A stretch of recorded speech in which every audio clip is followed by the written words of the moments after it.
Right, we have folks coming on in, and hopefully we'll continue. But I wanted to kick this off, and with great pleasure welcome you to this webinar. And this is the first event that we are hosting to celebrate the 10th anniversary of the Fielder Center for Democracy, Leadership, and Education. I'm pretty sure I know many of you, but maybe not all. My name is Katie McGraw, and I have the great honor of serving as director of the Fielder Center. We have an amazing, just a great treat ahead of us this evening, hearing from fielding students who have recently become Fielder Graduate Fellows. And so we'll hear from them in a moment, but first, we're extremely fortunate to have Fielding's president, Dr. John Bennett, with us today. And so I'd like to turn it over to him for a few welcoming remarks. Very good. Thank you, Katie, and welcome all. What a great opportunity to celebrate the 10th anniversary of the Fielder Center. And I would invite you to pause at this milestone. Fielder Center, the Marie Fielder Center, was born from a very simple but yet important conviction, and that was Dr. Fielder, who lived every day with the philosophy that scholarship is duty, and duty means improving lives. I bet the way our colleagues describe her continues on, and her presence, her calm, her incisive and generous thoughts, and how she insisted that evidence and empathy travel together. In many ways, this is certainly the signature of the Marie Fielder Center. And this moment also carries the fingerprints of some leaders who helped bring the center forward.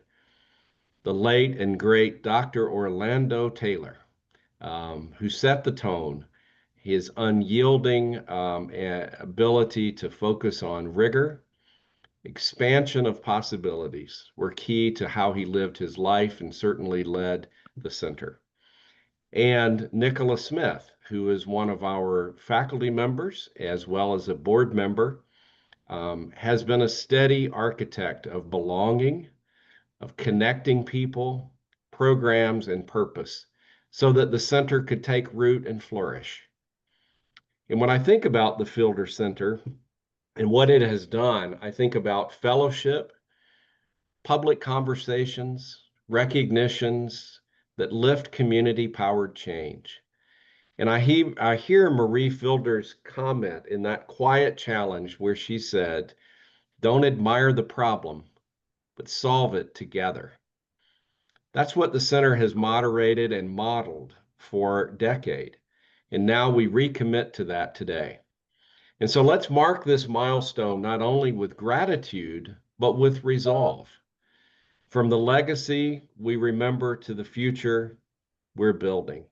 And from one life of principled action to many acts of impact. Let's carry the center's work forward with clarity, conviction, courage, and care. And so with that, I officially launched the 10th anniversary celebration of the Marie Fielder Center. And I invite you to do as some have already done. Let's do a little online reaction here and send up some thumbs up or celebrations or whatever as we launch this celebration together. And the impact, I think most important, is the impact that the Marie Fielder Center has had and will continue to have with so many of you involved. So, Katie, I'll turn it over to you. Thank you, President Bennett. Your words, the setting our tone for this afternoon, this evening, and of course all of the support that you have lent to the center. Just thank you for being here.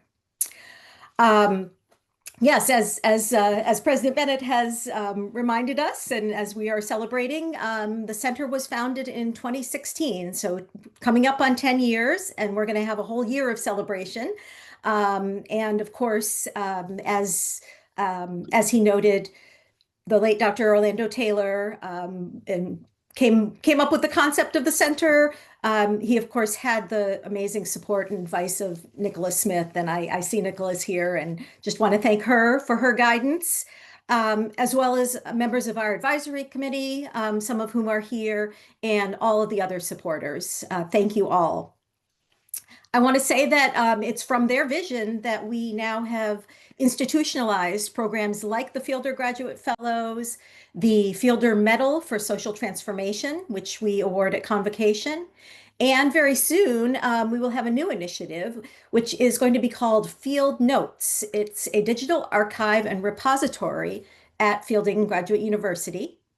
And this will be an open access archive that will launch during the celebratory year 2026, with its first collection being the Marie Fielder collection of documents and materials, some of them from Dr. Fielder's own papers, as well as other related items. And all of this will be available. It will be open access to the fielding research community and the public as well. So we hope that this new project will expand the impact of the Fielder Center and the legacy of Marie Fielder. As you'll see tonight, I want to note how proud I am of our Fielder Graduate Fellows. We've had previous cohorts who continue to contribute significantly to research and advocacy in democracy, leadership, and education. And this year we welcomed our 2025 cohort, so our 10th anniversary cohort, and we're celebrating them in part today as well. Well, I believe four or five. One of them is running a little late, but several of them will be presenting today. But I also want to briefly mention the others, some of whom I think are also here with us.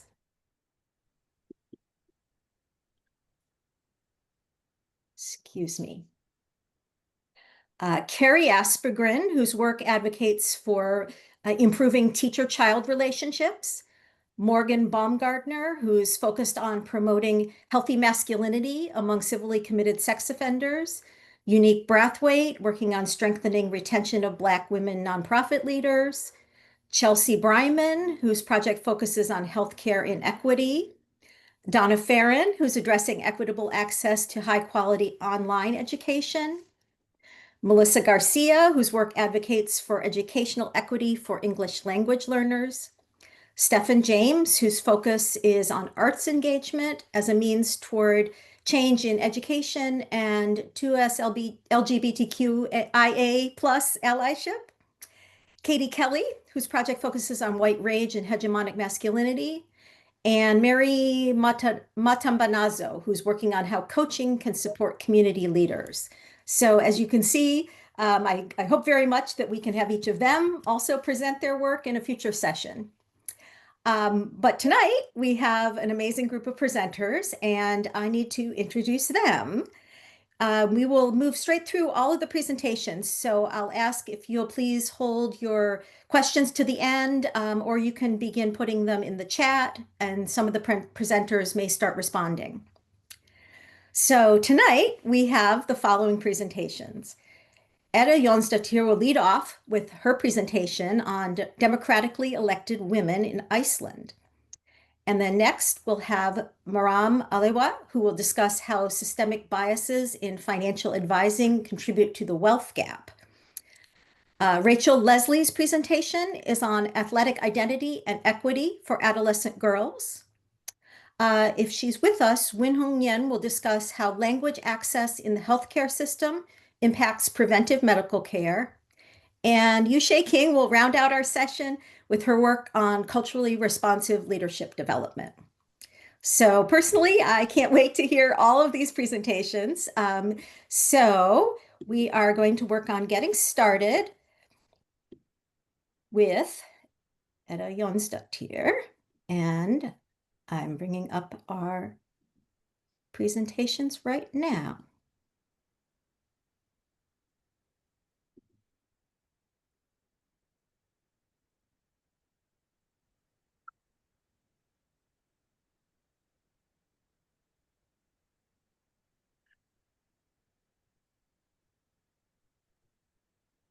All right, Edda, if you're ready, go right ahead. I'm ready. So hello, everyone. First, let me say what a great honor it is to address you all on this anniversary. I'm so grateful to be a Fielder Scholar and for the support our group receives from Dr. Katie McGraw. I would like to take this opportunity to discuss my research on female leaders in politics. So, as we all know, women are underrepresented in politics around the globe. This impacts communities worldwide, and in the absence of equality, democracy becomes weakened, opportunities diminish, and economic development stalls. Political parity, on the other hand, has been shown to have the opposite effect. Equality strengthens democracy, paves way for opportunity, and enhances economic development.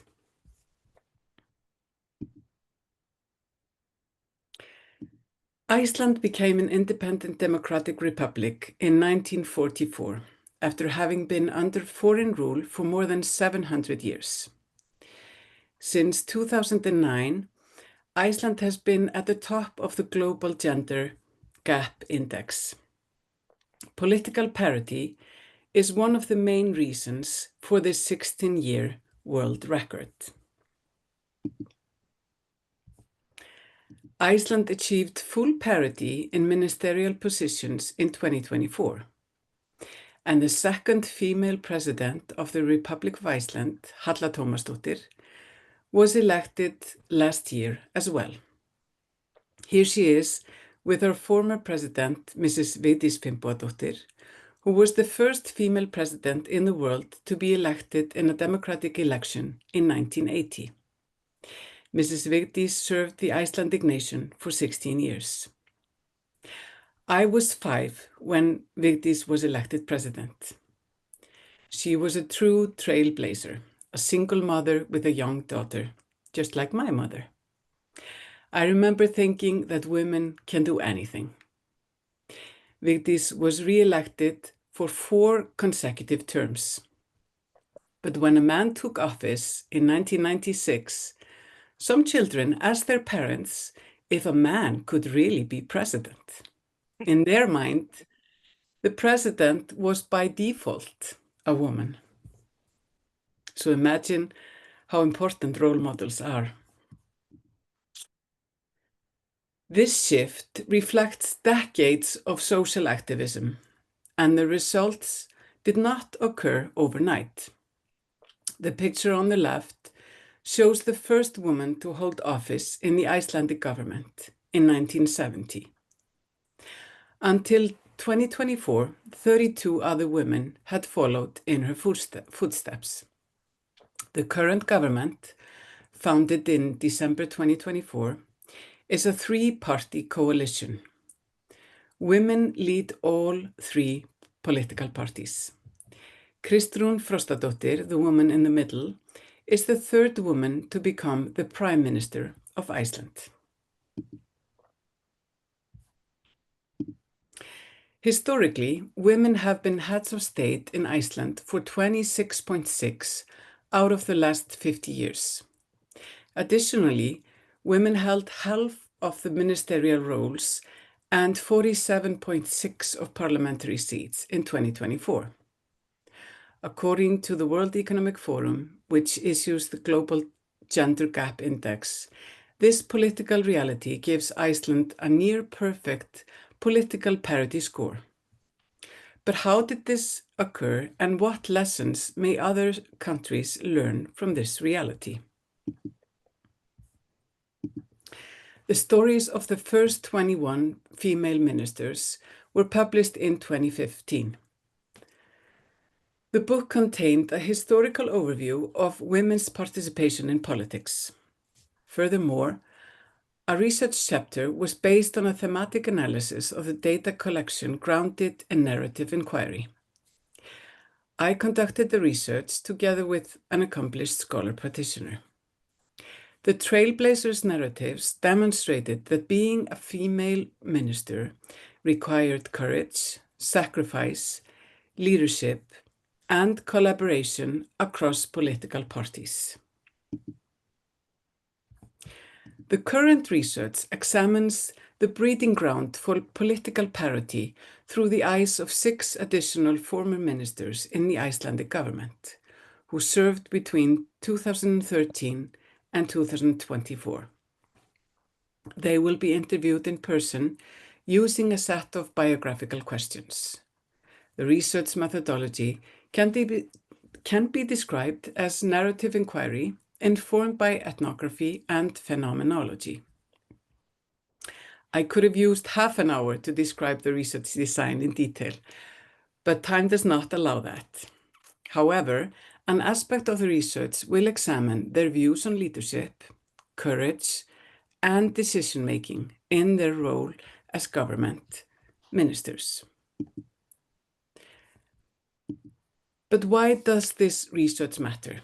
The short answer is that women's history matters, and storytelling is a powerful tool for social change.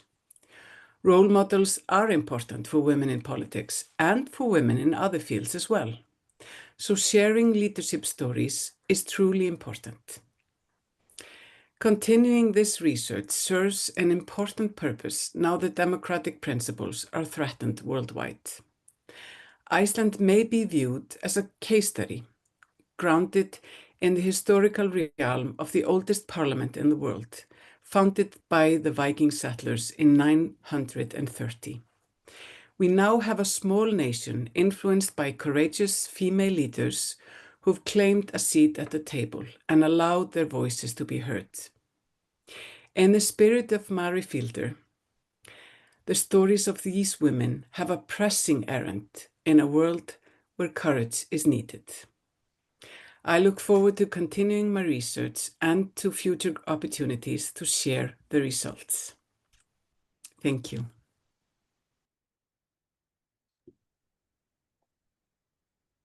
Thank you, Edda. That's so important, and I know there are comments and things in the chat already. I will ask that others who have questions, if you want to continue to add to the discussion in the chat while we proceed on to our next presenter.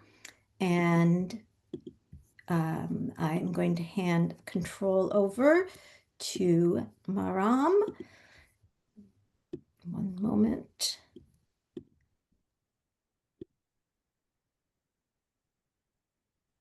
And then Maram, if you're ready, go ahead. Yeah, good evening, everyone. Thank you so much. Honored to be here as well for the 10th anniversary. I want to thank everybody. I don't want to miss anybody. My faculty, Dr. McGraw, Dr. Penfold Navarro, of course, Nicola Smith, who's been with me for 13 years. Even when I was not enrolled, she was still in my head advising me. So it's an honor to be here. I talk quickly and I talk all day, so I have my water bottle. I hope you will forgive me if I choke and take water, but I teach all day. I teach advisors. So my topic, advisor compensation-driven recommendation bias and its impact on the wealth gap. By advisor, I mean financial advisor. Just to be clear on that, because I know there's all kinds of advisors. If I were to kind of describe what I'm about to get into as, a virus that plagues the financial system, and you were to ask me, what is a symptom? What are we going to feel? Like, what is the overarching feeling we take away from this? It is, best described, I think, by Stiglitz J.E., who's a professor at Columbia, runs a think tank, Institute for Economic Thinking. Sorry, it's happening already. I've been speaking for 10 hours today.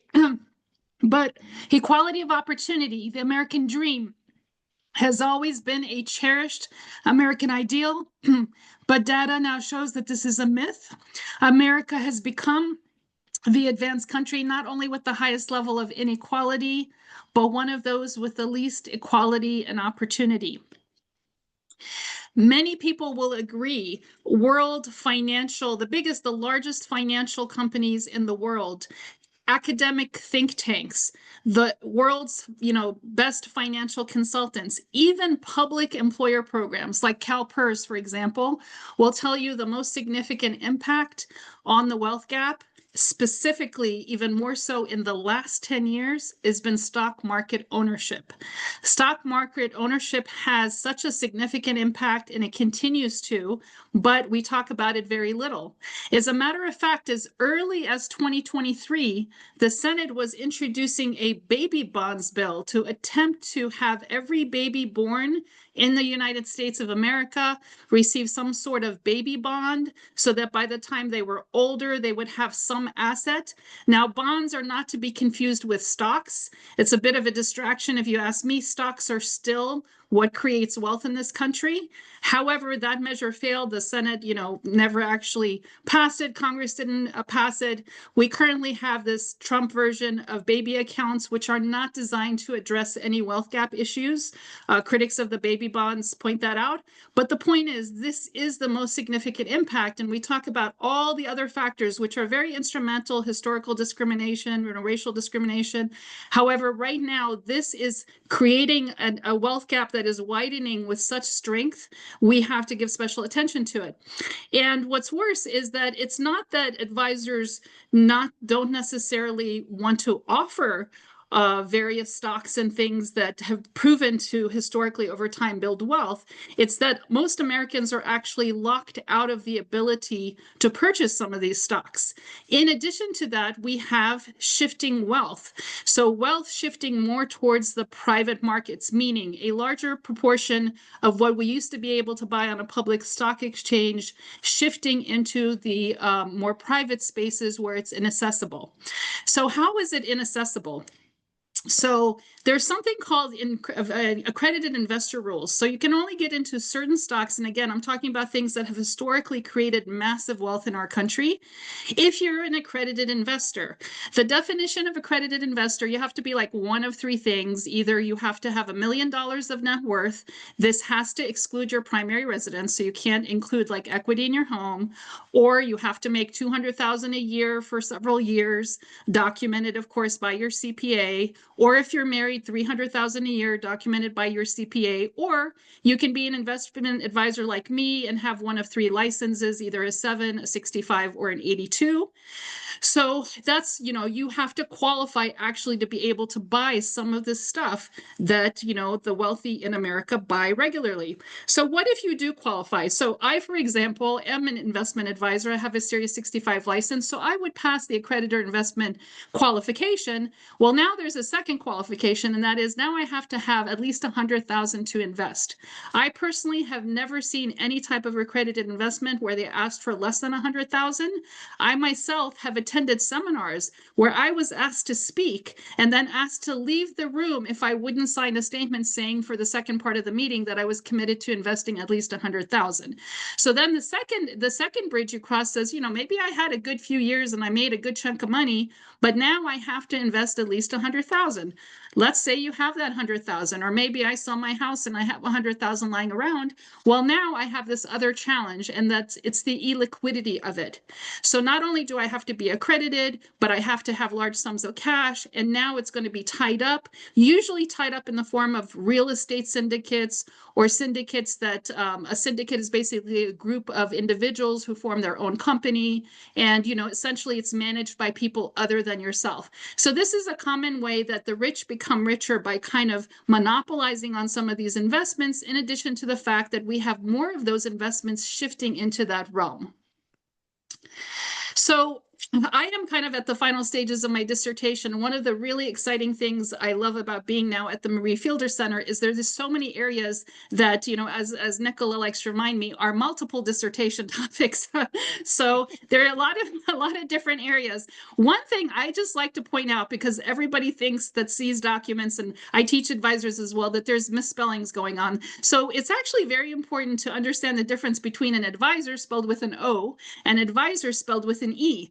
The common word financial advisor spelled with an O, which is the common, like, in America, we like to use the O on almost everything. But the Investment Advisory Act of 1940 actually refers to a specific type of advisor, an investment advisor using an E. And if you are an investment advisor using an E, you actually follow a different standard. For example, I am both a financial advisor and an investment advisor. So I use the O and the E, and they follow different rules. So best interest rules, for example, best interest regulations require that you act in the best interest of your client. Well, you would think that's kind of the standard rule. Hey, I'm acting in the best interest. But as an investment advisor, I actually have to follow fiduciary rules and best interest rules. There is a significant difference between the two, and this significantly actually plays a role in the wealth gap, because the average client, of course, would not know this. But as a fiduciary, I must eliminate or avoid conflict of interest. I have to eliminate or avoid conflict of interest on an ongoing basis, and the term used is holistically in everything I do. However, as a financial advisor with an O, I only have to mitigate conflict of interest or disclose it.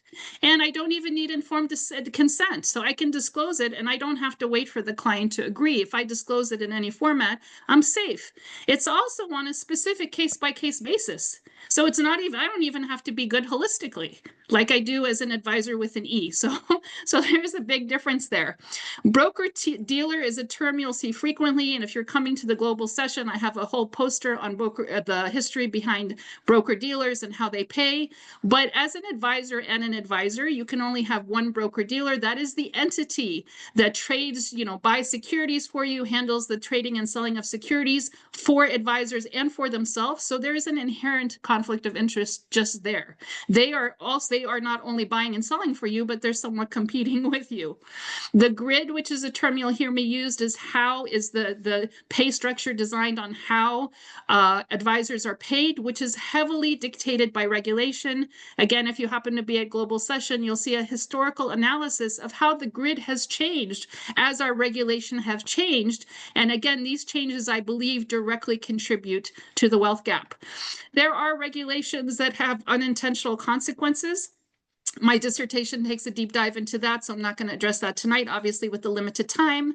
And then there's a thing called suitability. Is a recommendation suitable to a client? Well, who determines that? Wouldn't it be you, advisor with an E, with your fiduciary duty to determine, you along with your client, what's in their best interest, what's suitable for them? Suitability regulations actually limit what we can offer. So if my client is willing to take a risk and invest in a syndicate, but he doesn't have the liquid net worth, or he doesn't have some of the background, the suitability reviewer say, you can't do this. So even though I am supposed to act in the best interest, I am restricted by those regulations. And when I started this process many years ago, I was really focused as an advisor on documenting lived experiences of advisors who were trying, but stopped trying to act in the best interest of their clients, but could not because of various regulations, suitability regulations, regulation best interest, which actually kind of defies its term, best interest, because of, again, limitations it'll play into there that prevent you from doing what's really potentially going to help address the wealth gap.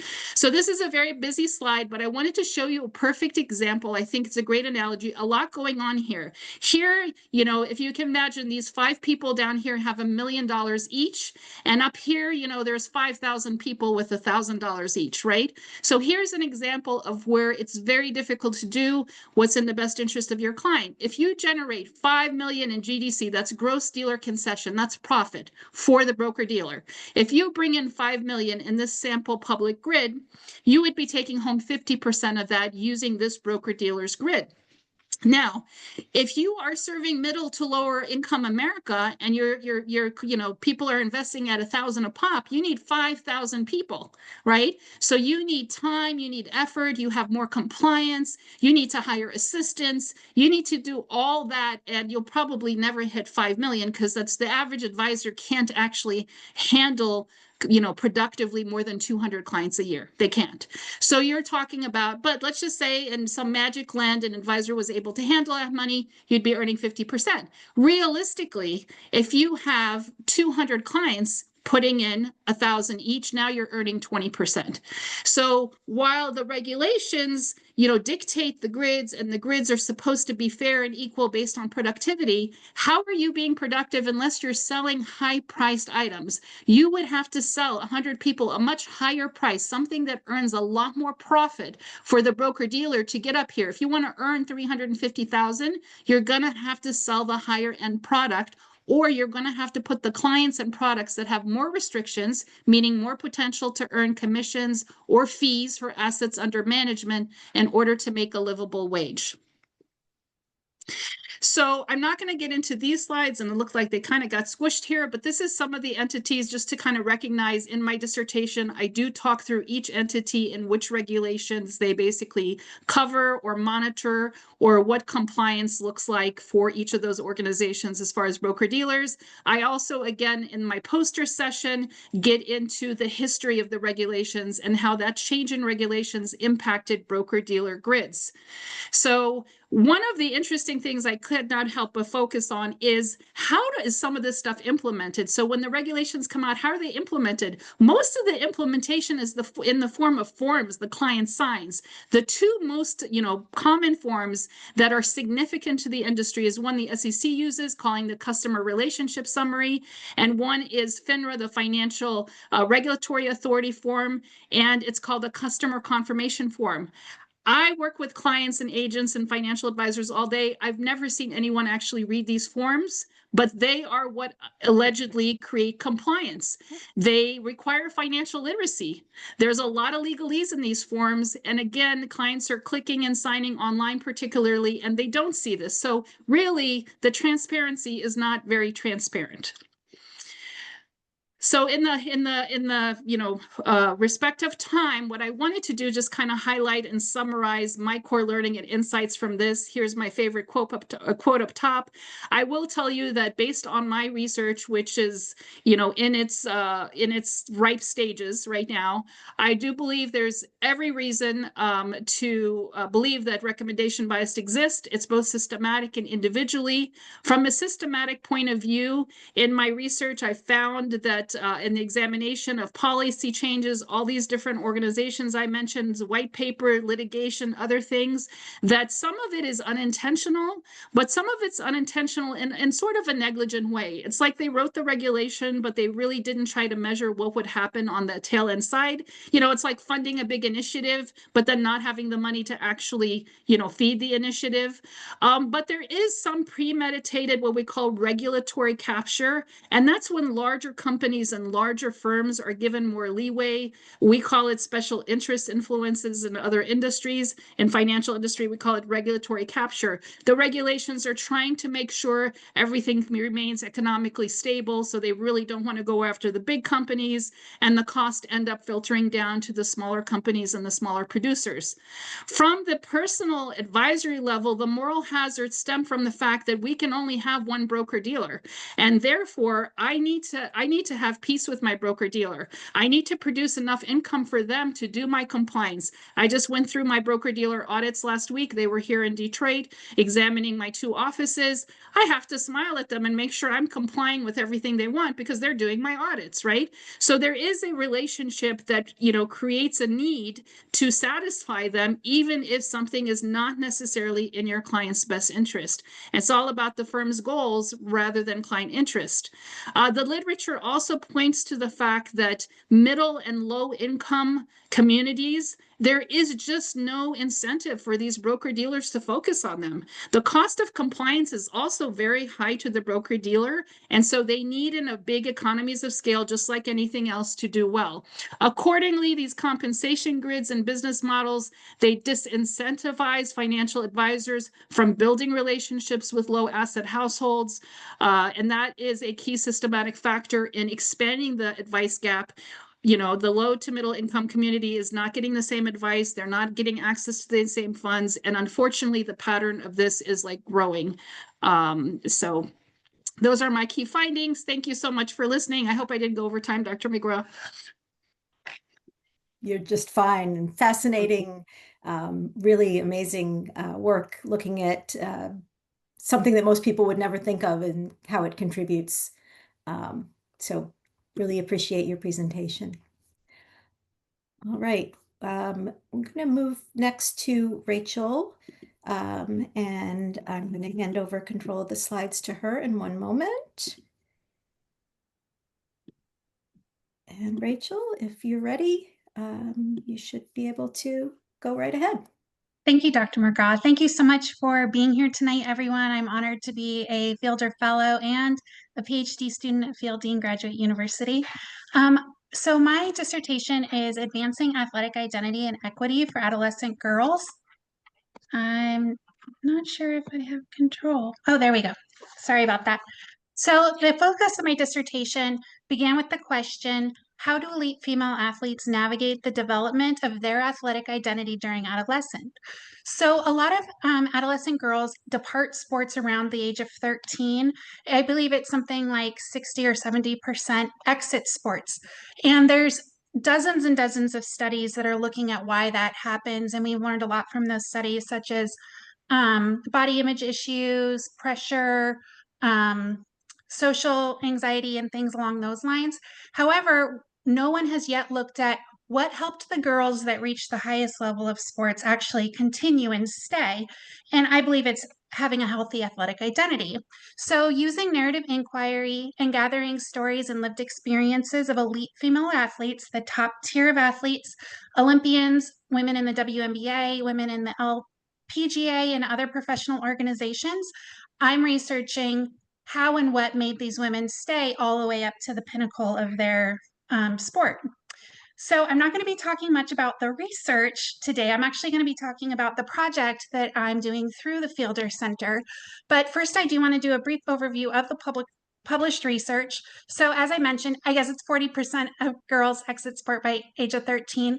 But what's really interesting is 90% of female CEOs played sports at some level in their career, and 54% of that at the collegiate level. So it speaks a lot to the level of leadership that girls and women get from participation in sports, and why it's so critical that we make sure that they stay engaged for as long as possible.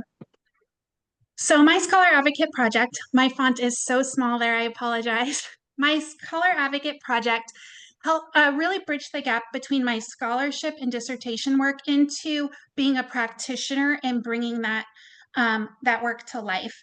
And so I'm blending the findings from my dissertation, from the research that I've done in these interviews, current published research, and I'm creating a framework for parents, coaches, sports administrators, and athletes to encourage continued participation in sports. So this is a collaboration with coaches, athletes, parents, sports journalists, and educators, not just to identify barriers, but also to identify what's worked in the past and what we can do to continue to increase that. So this project is piloting in Alaska, where it's not just the barriers that all female athletes face as far as social pressures, body image, etc., but also there are challenges with the geography, socioeconomic factors. There's lack of competition in Alaska that may not encourage them to continue playing into college. And there's very little administrative support when it comes to the regulation and compliance side of sports for adolescent athletes, and that's primarily through the NCAA and the different sports regulatory bodies inside of each state. So the fellowship project, like I mentioned, takes us from research into action. So using research along the lines of family systems, sports psychology, evidence-based coaching, policy through NCAA regulations, and different human development and adolescent development theories, I'm turning it into practical training, frameworks, different webinars, published materials, and guidance that these adults that support the adolescent athletes can use during practices, during class times, or even during the very, very tortured car ride home after the game, that parents can use to encourage sport and encourage girls to not exit sport. So the goals and guiding questions for the project were, is it possible to document, codify, and replicate the recipe to create an elite female athlete? How can we strengthen the research and practice pipeline for equity in sports? What are the leadership gaps in coaching and administrating female youth sports? And how does current research inform healthy parent behavior and the development of elite female athletes? There's some really interesting research coming out of USC about the parent relationship and parent involvement for adolescent athletes of any gender. So the activities is to elevate awareness of gender-based inequities in female youth sports, amplify the female voice and lived experiences as athletes, develop tools for coaches, parents to foster identity resilience as athletes, and inform future research and programming. So through the pilot project, through the Fielder Center, I'm offering clinics, workshops, and trainings, tools, resources, and workbooks and guides to navigate NCAA compliance, which is kind of a nightmare for families, and a lot of athletes get lost in the shuffle of what NCAA requires compared to what the school might direct someone to do. That's it for me and my project. So any questions, I'd be happy to accept via email. Thank you so much, Dr. McGraw. Thank you, Rachel. Really a fascinating project, and I look forward to seeing all the things you're going to do with it. Just for a reminder for everybody, and also for those who've presented, there may be a question or two already in the chat. If you have questions that you're thinking of, please go ahead and add them in. And then when we get to the end, we'll use whatever time we have to address any questions out loud, or you can hear from the presenters in the chat. So I believe that Winhung has joined us. So I'm going to go ahead to her slides. Are you here? Yes, I'm here. Oh, okay, great. Just let me know when you're ready for me to proceed with slides. All right. Hello, everyone. I do apologize for being late. I got my times mixed up. But my name is Gwynhung Nguyen. And I am, my pronouns are she, they, she, and Jun. And I am in Houston, Texas. And a quick fact about me is that I am from Chicago, so my jokes are very dry and corny. So you might get a little bit of it throughout this entire presentation. Thank you for the reactions. So my presentation, or at least my research, is on reimagining healthcare equity and understanding how structural barrier, language access, and lived experience of Vietnamese immigrants are experienced. So yeah, go ahead and move forward to the next slide. Thank you so much. Yay!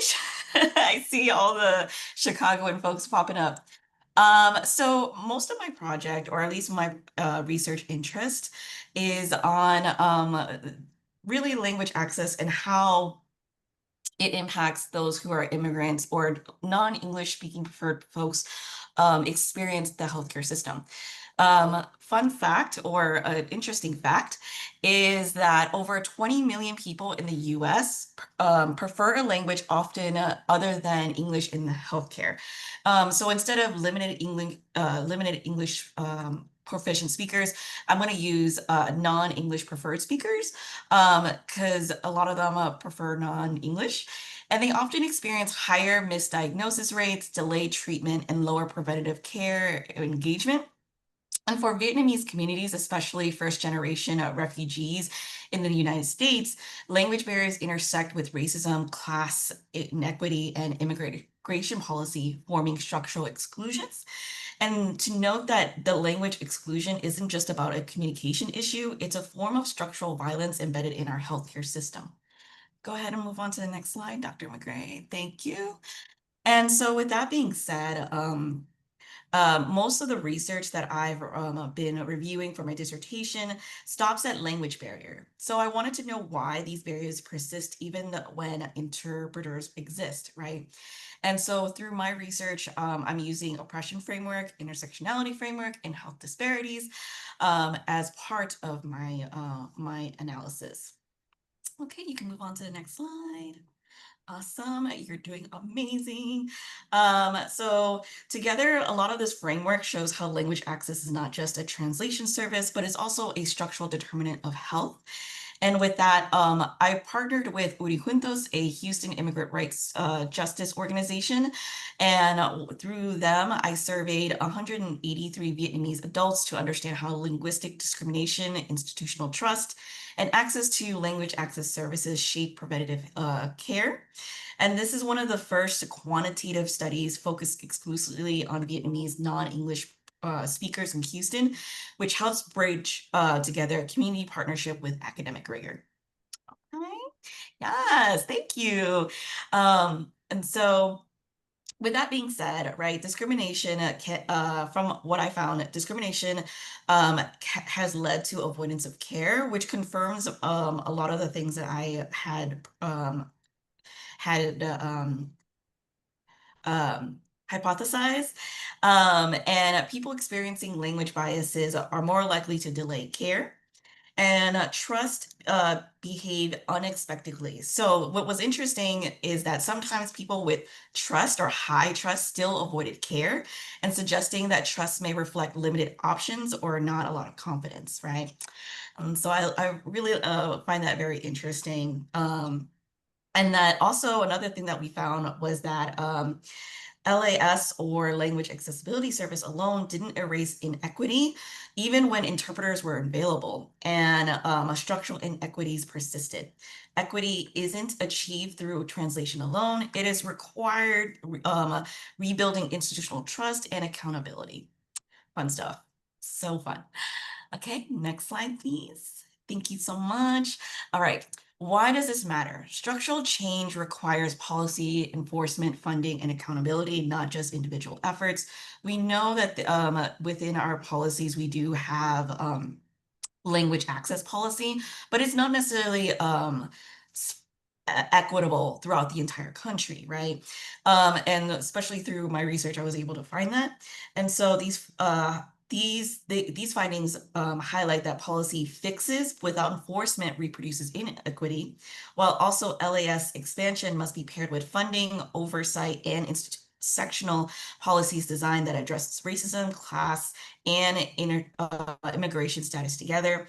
And this framework measures, the framework and the measures that I've developed can be adapted to other immigrant and refugee groups, making this model broadly applicable. And also, my work treats language access as a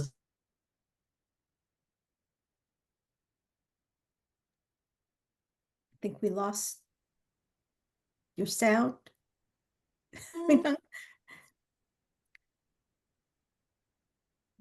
Lost her altogether. Oh, no. Oh. Let's give her a second and see if she That's it. It's reappears. frozen. Oh.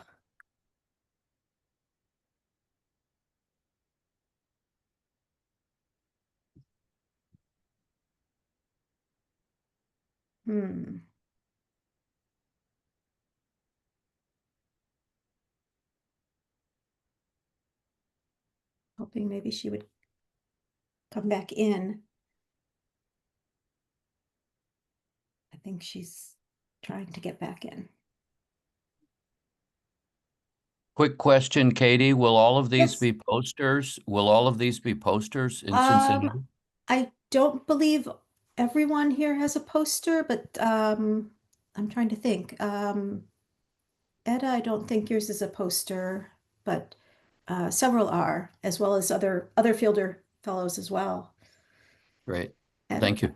Yep. Thank you. So sorry about that. It's Oh. raining in Houston, so Oh no. internet is really bad. Houston is known for being having floods now.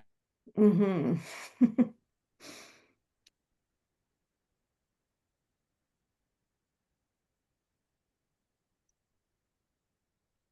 Oh, Okay, is the internet good? we can All hear right, you. great. Yep. I'm just gonna restart from the beginning again. So sorry about that. Okay, so why does this matter? Structural changes require policy and enforcement and funding and accountability, not just individual efforts. And LAS, or language access services expansion, must be paired with funding, oversight, and intersectional policies designed that addresses racism. I mean, race. class immigration status together. And the framework that I've measured or developed can be adapted to other immigrant and refugee groups, making this model broadly applicable. And this research itself treats language access as a civil right, not as a courtesy, and demonstrates how intersectional framework can guide systematic reforms across diverse immigrant communities. Okay, next slide. Yay! Okay, hopefully before my internet breaks out. Okay. So for many immigrants living in the United States, language remains a line between silence and survival. This project reimagines communication not as translations, but also as justice and belonging. Some examples are that within Houston itself was that we had a number of climate-related disasters.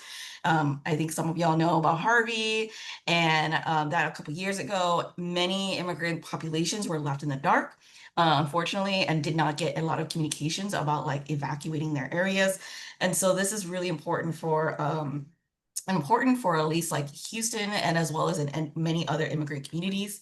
And so one of the things that I'm hoping to do is to conduct a follow-up study in 2026 to track how institutional reforms and community advocacy have shifted healthcare trust and access among various immigrant communities in Texas. And through this fellowship, hope to see how knowledge can become action, and hopefully are able to bring more voices to the table that are often not heard in healthcare settings. Thank you. I'm glad you were able to get back on, and great presentation, especially when technical difficulties trip us up. So thank you, extremely timely. And I also want to note, for those who might not know, that Uri Juntos, the organization that Winhong worked with, is one of the recipients of the Fielder Medal at Convocation. So you will hear more about their work as well. Okay, we are now down to our final excellent presentation, and these just are just all wonderful, wonderful, wonderful projects. And so I am going to hand control over to Yusha King. And Yusha, whenever you're ready. Thank you so much, and thank you for the opportunity to share. Let's talk about dread and dreams, creating an environment and space where leaders can build and create across generations. This continues an existing pilot project that's been in development for about 2 years, now evolving into a larger scale project as I continue my research and program here at Fielding. The program itself has developed into what we're calling intergenerational EQ, or emotional intelligence, and I'll tell you more about that as we continue. Considering that workplaces today are really all about and need emotional and social awareness and understanding to really manage some of the unique experiences that are happening within the workplace. Consider today that, let's make sure, I think it's moving for me. All right. Consider today that we have 4 generations that are working uniquely within the workforce. It's important to recognize that while there might be myths that are associated with those unique generations, it's important to recognize that while there are some shared and varied unique differences, that it is also thank you. It's also still important to recognize that it's important to create communication channels and recognize the difference in communication styles that exist across these unique generations. When we understand that these generations are existing within the workforce, it's also important to recognize that we see and value things uniquely differently. Having tough conversations are already really tough in the workspace today. Imagine not having the correct skills or tools that you need in order to engage in those really tough conversations. If we consider and define what underrepresentation looks like within the workforce, then it's important for us to recognize that there are all types of audiences that we need to make sure that our awareness cycle recognizes. If we're keeping or communicating across generations, if we're creating those conversations, intersectionality, having those dialogues across diverse leadership understanding, then it's important for us to ensure that we have the tools that are needed to necessarily hear, listen, and communicate effectively in building and creating leaders for today and for the future. So the research itself begins and creates the bridge that exists for us as researchers and as practitioners. We create the space that really begins with the weight of the dread. That's the individual, the invisible, as well as the tangible burdens that we often carry coming into the workforce, coming into the workplace as diverse individuals to begin with. Consider the idea that you're coming into an organization new, without those cultural guidance and understanding that the organization currently has in place. So you're coming into a new environment where there may not be a full understanding, and there's a need for someone to create a bridge to allow you to really integrate into that environment.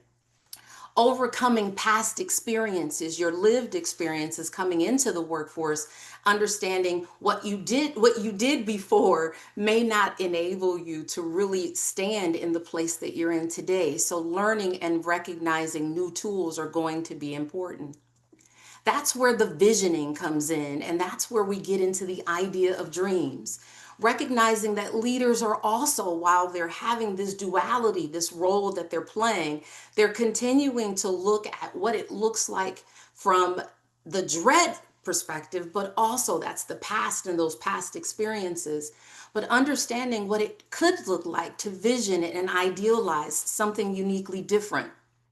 A space where there's understanding, where there's acceptance within the workforce. Imagine what that looks like. The problem that we have currently within the workforce is that we're dealing with the stereotypes that go with the generational integration, as well as the understanding and recognition that there's misalignment in our developmental programs. We create tools that are 80% focused on the expertise and the experience that we have, but we have to also consider the 20 and 30% that's really about the influencing of what happens within the workforce. About 70% of the work that we do every day is about the organization, but the 30% of those individual goals and tools that we are aspiring to within the organization are important. And having the necessary tools to have conversation and dialogue across channels is very important within the workforce and workplace. So how do we do it? With the critical gap, we recognize that overcoming the stereotype is very important. Creating a space, a psychological space where individuals have the ability to ask questions, where leaders who have been thrust into those positions where we're now leading people and managing mental health scenarios, where we may not have those understandings, we have to be able to create space where questions can be asked comfortably and without fear. Engaging in conversation, often using metaphor, is important. We're going to talk about the idea of metaphor from two perspectives. Metaphor as the bridge that enables us to understand lived experiences from another person's perspective. Also, the importance of recognizing metaphor in the use and language of important questioning from a coaching perspective. When we're listening and we're listening to understand, the individual that's walking on eggshells, it might not be the time to question and get an update on the project. It might be important for us to take a moment to step back and recognize and understand that now might be an important time for us to ask the question, how do we get you to a place of stability rather than feeling like you're walking on eggshells within the workspace? Hearing and listening to those important those tools, or having those emotional intelligence tools, is important. We'll do that in 3 unique ways using the research. First and foremost, we'll make sure that from a coaching perspective, our coaching support tools, our mentors are able to hear not only what the individual as well as the coachee and or the employee is saying, but we are also listening with the ear to ask important questions, recognizing the use of metaphor as a way of expressing the position or the situation that the individual may find themselves in, and then utilizing important optimal distinctive tools that value the individual where they are and the needs that they have in order to continue and develop are going to be very important. That's what intergenerational EQ is all about. Recognizing that although we have multiple generations in the workplace, we have shared and varied perspectives, that we are all unique and individuals, and that we must be valued and appreciated authentically. In the research itself, we use a mixed methods approach. We're ensuring that through assessments and surveys that we're capturing and utilizing the assessment measures, but at the same time that we're also utilizing and capturing lived experiences through narrative inquiry, allowing the use of metaphor to make sense of decision making. The project itself currently uses 5 unique coaches, 5 coaches that have diverse training experience. We've partnered them with emerging leaders working in an onboarding scenario coming into the workforce. We're also supporting those supervisors of those leaders to create a triad and dyad experience where we're onboarding and developing individuals across generations, sharing generational learning and growth in an onboarding cycle that lasts from 12 months to 24 months, depending upon the cycle. The cycle is important, and when I say cycle, what's interesting here is that the individuals coming in, the emerging leaders, will stay in the program longer. The supervisors will come into the program through varied models throughout the rotation cycle. That's why we have, again, that rotation. The idea here is to recognize, why is intergenerational responsiveness important? What are we listening for? What questions should we be asking? And how do we create a shift in conversation, communication, courage, and clarity that ensures that we are now creating a workforce that enables and recognizes all? The questions that we will answer in the research and continue to evolve in three unique categories. The metaphor and the emotional humility component really looks at what dreams and dread and metaphors do at enhancing our understanding across the generations. We also utilize the tools to look and develop from a coaching perspective, how can we, with reflective supervision, enhance the ability of the coaching skill? Utilizing that skill, remember, to help the coach not only to listen for future-focused concerns and questioning, but also to question and identify when dread is a spiraling concept, utilizing that future-focused concept to bring us back to forward thinking. And then identifying, how does all of this play into the idea of psychological safety when we're talking about onboarding employees into the workforce? We're looking at creating a cycle where dread and dreams really modifies the type of experience where when we're talking to leaders and leaders are saying, we're walking on eggshells, or I feel like I've hit the glass ceiling. Our goal is to really utilize the information, use important questioning to dive deeper, to turn and shift that dread into the dream state of why are we walking on eggshells? How do we move that into building bridges where we can open up doors and create new opportunities?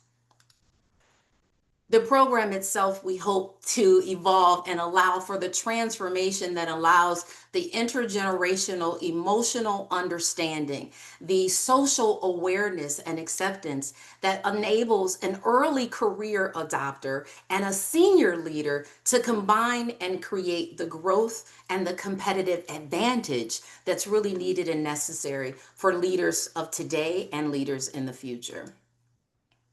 We'll measure the journey all throughout the process, at the beginning, along the way, and at the end, making sure that throughout the process of utilizing tools for communication like DISC and emotional intelligence to measure how we communicate, then reflective journaling tools to really measure the growth pattern throughout the coaching development process.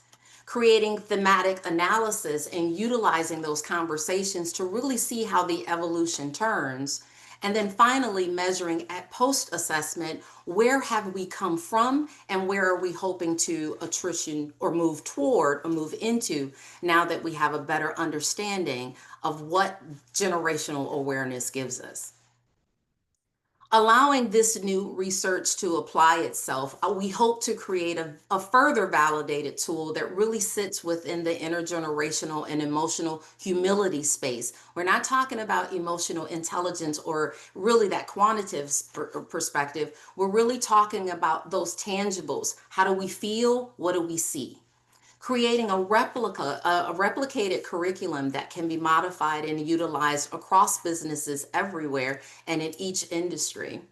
And then creating also a tool that works bi-directional, allowing growth to happen in a developmental process for both the coach and the coachee. We hope to see that we're moving forward and creating a space where we're moving out of dread and into dreams in an organizational space, recognizing and valuing that there are narratives and creating and building from the resilience that is compartmentalization of understanding self, how we show up as individuals and lead across generations. Thank you so much for your time and the opportunity to share. And I am honored to have had space amongst these amazing individuals. Thank you.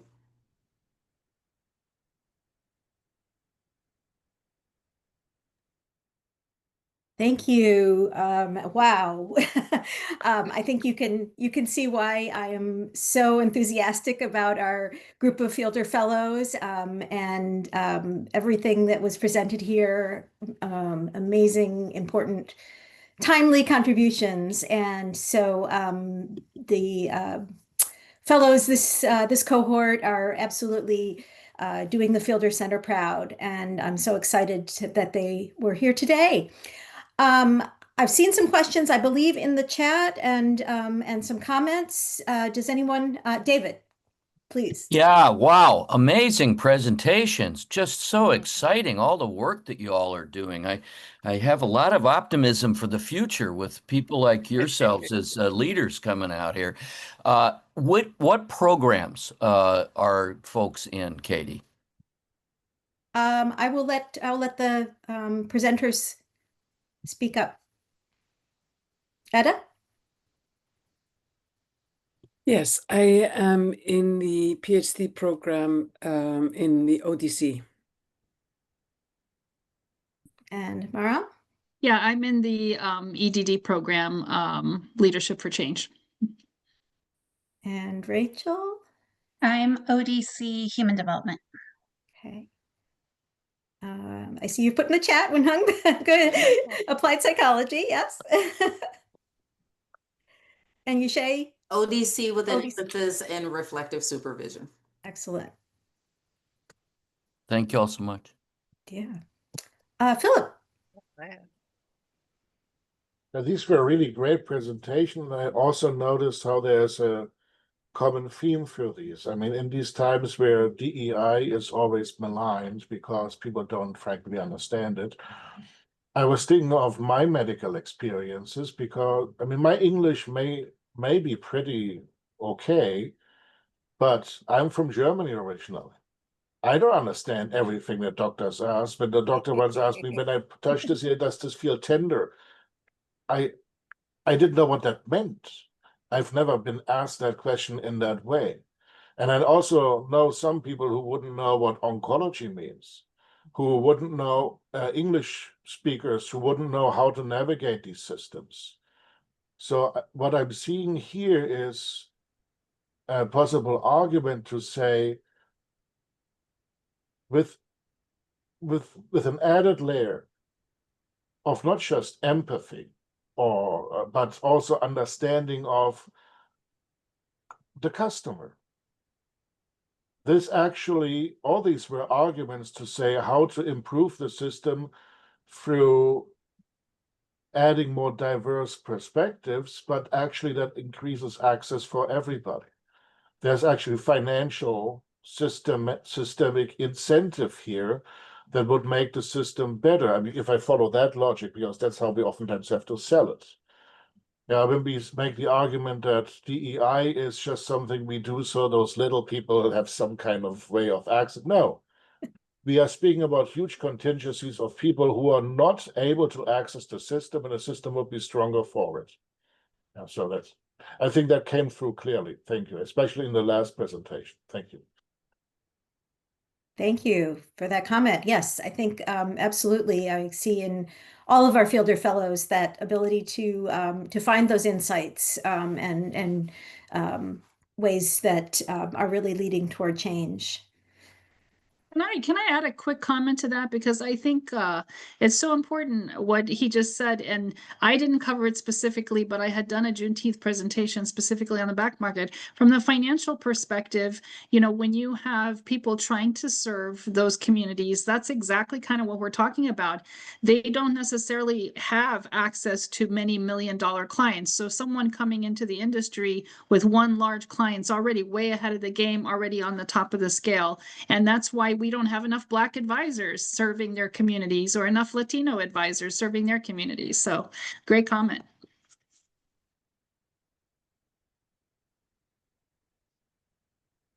Other questions or comments? Maybe this is Patricia. Hi. Hi.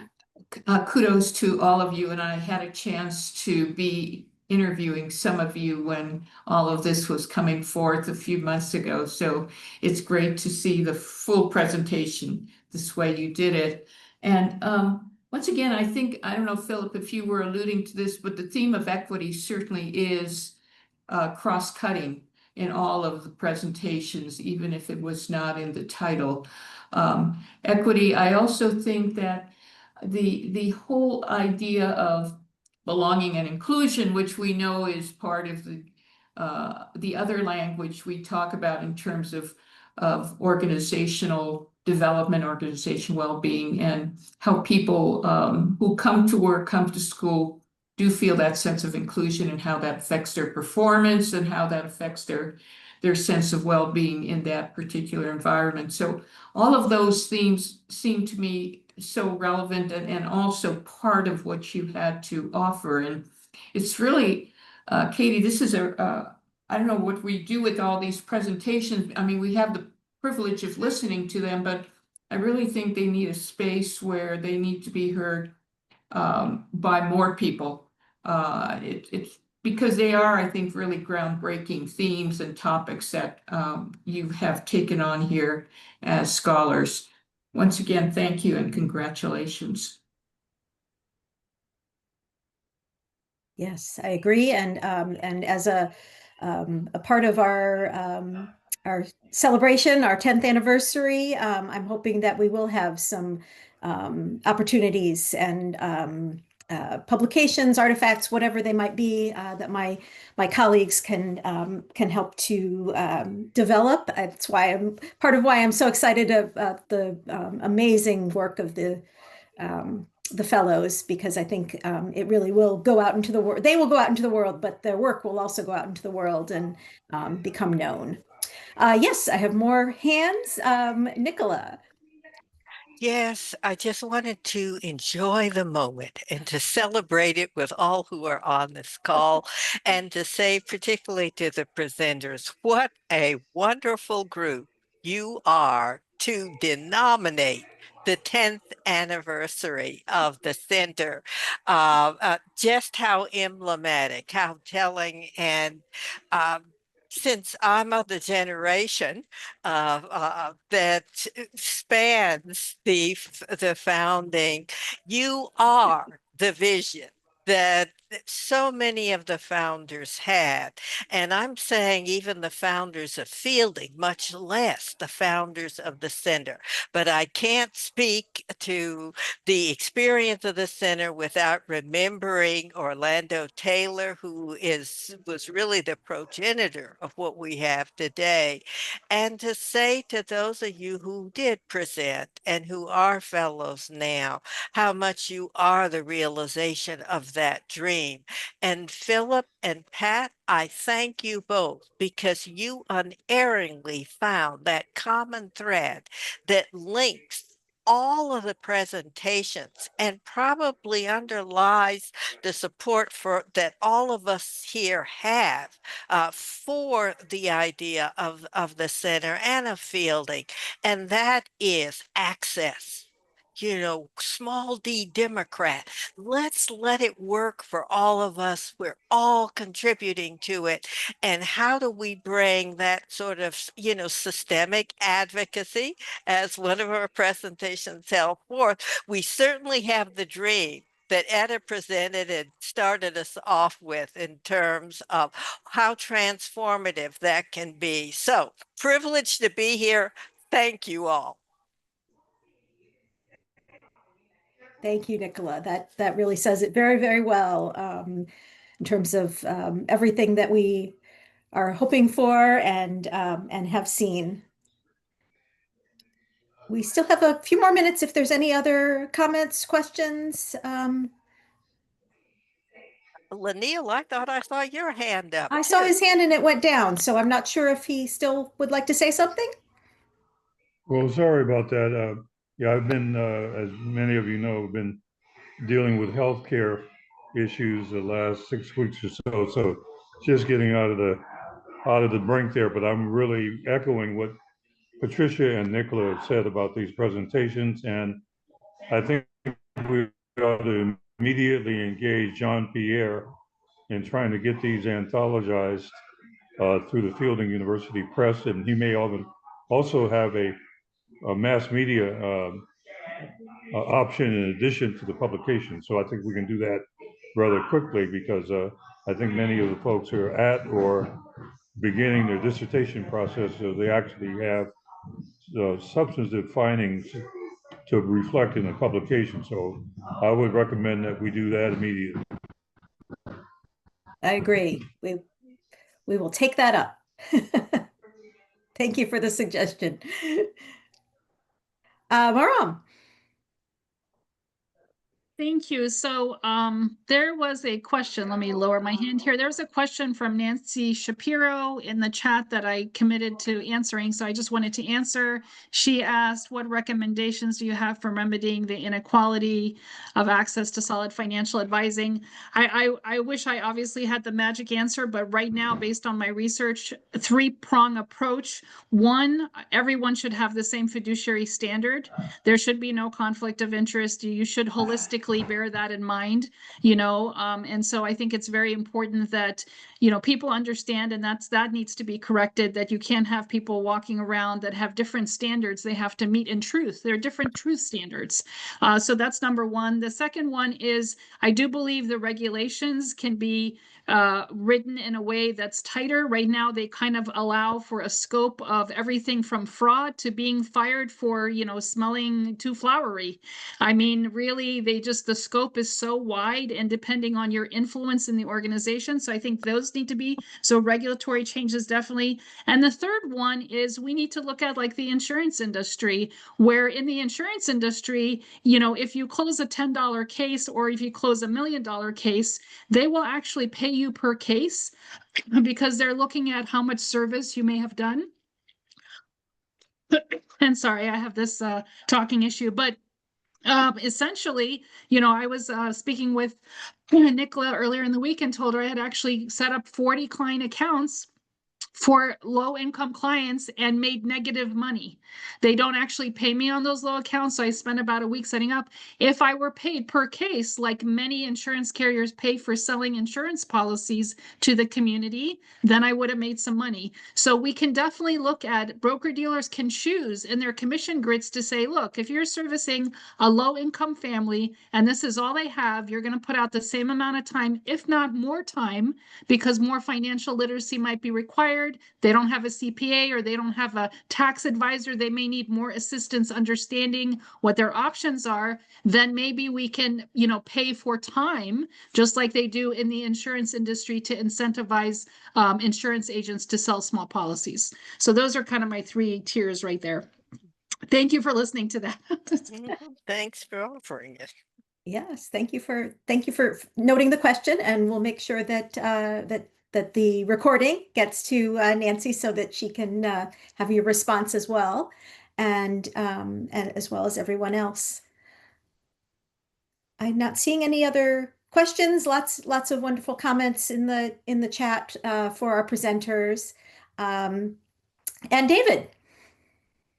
I think we need to have a teach day workshop along these lines. Critically important, DEI being so maligned and now. Hey, we should be out there doing this stuff. During the Vietnam War, there was all this opposition, and yet it was maligned. Well, we should be out there with this. So having some kind of teach out session, for a day or something. These are critical issues, and it's only getting worse in the society right now. We need you all. Thank you so much, Maram, Ed, Kohong, and Yusha. Wow, really important work. Thank you, David. I'm glad our provost and one of our deans is here, so we can think about ways to make this a broader impact. Absolutely. All right. I'm not seeing anything else right now, so I know we will have a recording, and we will share it with all of you so you can revisit this amazing session. And I just want to thank you all for being here. Congratulations again to our presenters. Thank you to the faculty who've supported them, and to everyone who's been a supporter of the Fielder Center. We are going to have additional celebratory sessions, as I mentioned. Dates will be forthcoming all in 2026. So I hope that you will be able to come back and join us for another event. And thank you all again. Yeah, lovely being in community with all of you. Thank you. Thank you. Thank you all. Bye-bye. Thank you. Thank you.